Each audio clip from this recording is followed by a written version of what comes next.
What does Gunther do in Vegas to pass the time before events? Like, somehow I don't see you at the roulette tables. Maybe you do. I don't know. I was about to say, definitely not gambling. Yeah. Hibernating. Is that Sheltering.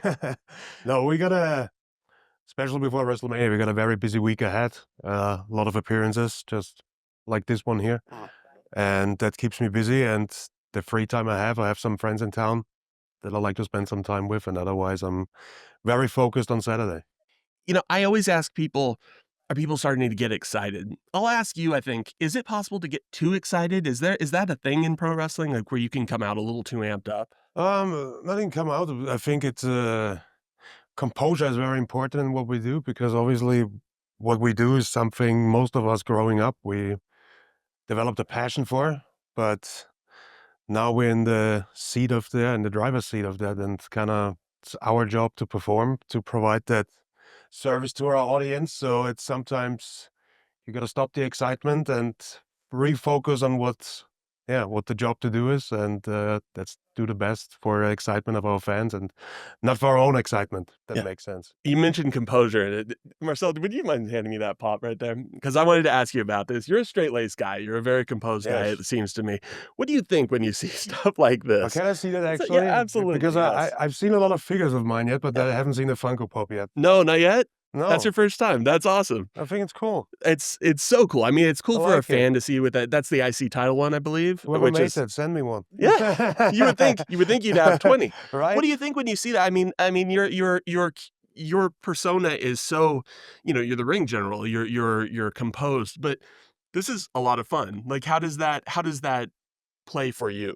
I mean, I gotta be fully honest. It's like it's cool, but I don't really have like a display of stuff of mine at home. It's most of the times when I receive those things, I send them to my parents so they can hand them out to the to Yes. the family most of the times. But I tell them keep a few for myself. I think like that's all of that stuff is something that once my career is done at some point, I will have a nice collection of stuff, and that will help me, reminisce a little bit and Yeah. re-enjoy it again. Yeah. In an industry, and this sort of pertains to that, in an industry full of really intimidating figures, you are like the top of the top intimidating figures. What's it like walking through like an airport? Do people yell at you, "Hey, go there," and stuff like that? Or do people kind of like, you're not gonna mess with it? Yeah, of course. It depends where. In Europe, it's a little bit more civilized when it comes to that. We get recognized a lot, but it's a different culture. Over here, people tend to be way more open and get excited as soon as they see you.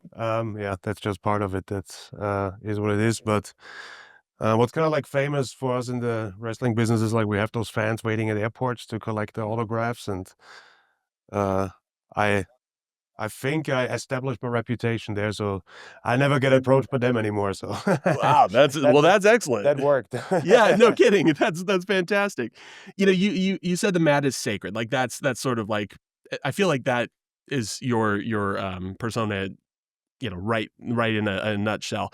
Do you like what so obviously the in-ring portion of what you do is super important to you, but what is your favorite part that's not the in-ring portion? It is like going through the storyteller, the introductions. Like what do you love about it that's not necessarily the in-ring? Um, at the end, it's the reality is like the in-ring is basically why I'm doing it for.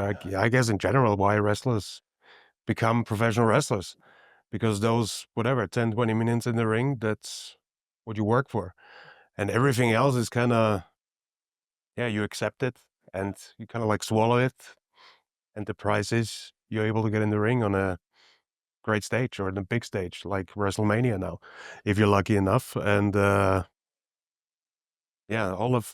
the noise on the side, it's like sometimes it's fun, sometimes it's just has to be done. But the reason why I'm really doing it for is to have those, whatever, 20 minutes in the ring. Yeah. So the way you say that is really interesting. With being a pro wrestling fan, we're used to sort of these wild swings from hero to villain, these wild character swings and whatnot. You have stayed pretty much immune to that. Like you have, whether it's, I mean, maybe it wasn't Gunther, but Walter, whatever you were known as, you've been you. Was that very much on purpose? I mean, is that you?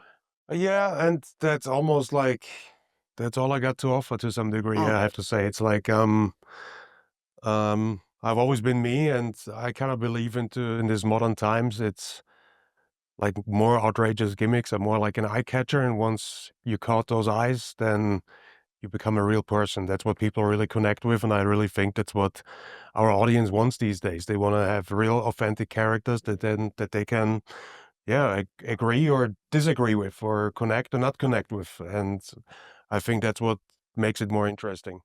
let's talk about one of my favorite matches of the last year, which was you versus Cody at the Crown Jewel Championship. Well, thanks for picking that one. It was That's the one I lost. oh no, well, but that is sort of it's funny that you say that because that is sort of not well, I don't wanna say that. It's almost what made it interesting to me is because at the end of that match, you shook hands, and because of the established in my opinion, because of the way you have established yourself, nobody saw that and went, "Oh, that's a change." That is the respect that you have for the industry, and I wanted to ask you a little bit about that. How do you maintain that like I kinda said earlier, in an industry where there are these wild swings, how do you maintain your persona and the crowd knows so well, like, who you are that we don't see that and go, "Oh, he's a hero now." No, it's the same guy, you're showing that respect. Yeah, often it's a bit of a battle sometimes. You gotta, yeah, gotta stick to your guns at times, and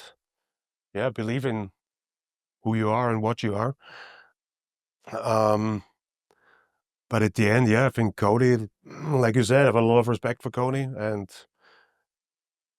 yeah, that was the best way to let him know. It's like, hey, we're good for now, but Right. I get he's the top guy now. He's yeah, the cash cow of this company, more or less, and he deserved it. So it's like I'm, yeah, happy for his success, but yeah, down the line we'll cross paths again. So So I'm looking forward to it as a fan. That's I'm looking forward to it. But this weekend, I mean, we've got the big one, you and Jay.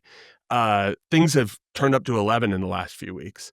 Was that a concentrated effort? Was that something that you've sort of been waiting to hit that crescendo, or was it just where it took you? What was that where it yeah, it led? was about time, and I was ready for it, and I think Jay as well. Yeah. There was a lot of buildup, and I said that before, like a 10-week build is a challenge because especially how, yeah, how content gets consumed these days. Like 10 weeks is a long time. People want fresh and people want new all the time. But I think we mastered that very well. And yeah, the last 3 weeks really kicked us off to like into a great position. I think you guys are heading into a bona fide WrestleMania moment for sure. You've had a few of those. I think, just between last year and then the year before the triple threat.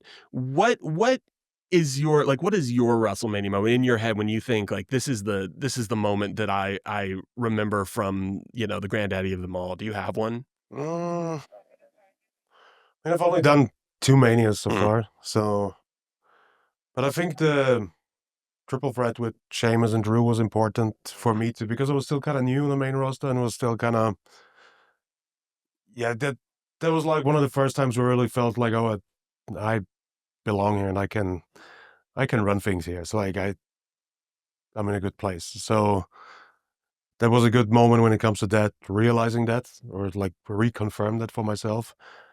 Um, but otherwise, I don't know, I'm not getting caught up in those like memorable moments of my career and stuff because I'm still in the middle of it. I think that's for the future, and that's at a point when I slow down or I will stop at some point. That's when I can re-enjoy those moments. But now I'm really focused on whatever is ahead of me. Do you And still try to steal the show at this point? Is that something that you look at and you go, "Yeah, we're gonna get 'em on this one." Like, they're gonna no, no. I don't go in and be like, I gotta steal the show, but I'm gonna do the best to my ability in the situation or scenario I'm in.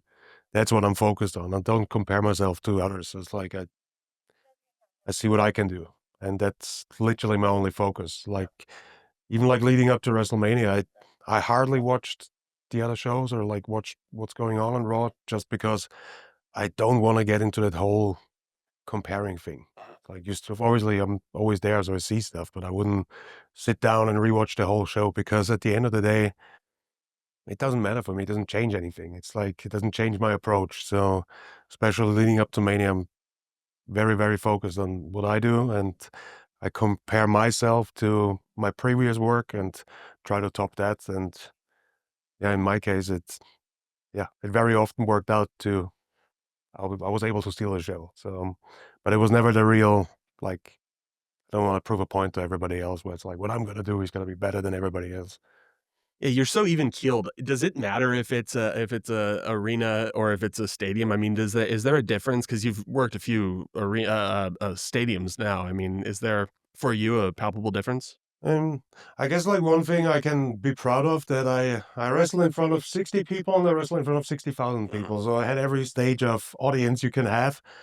And the reality is that it's way harder to wrestle in front of 60 people in an empty, cold gymnasium than in a stadium with 60,000 people. That's just the reality when it comes to being in the ring. But obviously being in a stadium and stuff, that's just that's the energy that you get there. There's like 60,000 souls in there and they all have energy to give and you're just there to, ride that wave and enjoy it all. And that's what everybody on the roster worked for their whole life, is to, get to WrestleMania and get on that big stage. But on that big stage, at least for me, it's not about pressure. It's about, that's the price for all the hard work before that nobody saw. So the mindset going into that needs to be like, enjoy that. Like, you gotta enjoy that to the fullest, because there's not many of those moments in each career. Some have more, some have a little bit less, and most of the people never get to it. So, I try to approach it with,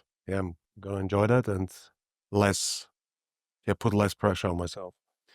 You're like low-key inspirational. Like it's everything. I've listened to a lot of interviews that. with you, and it's a lot of what you say is really inspirational. I appreciate it. We can't wait. We can't wait for this weekend, WrestleMania. I really appreciate your time, and good luck. I know it's going to be a heck of a match. Yeah, thank you for having me. Thank you.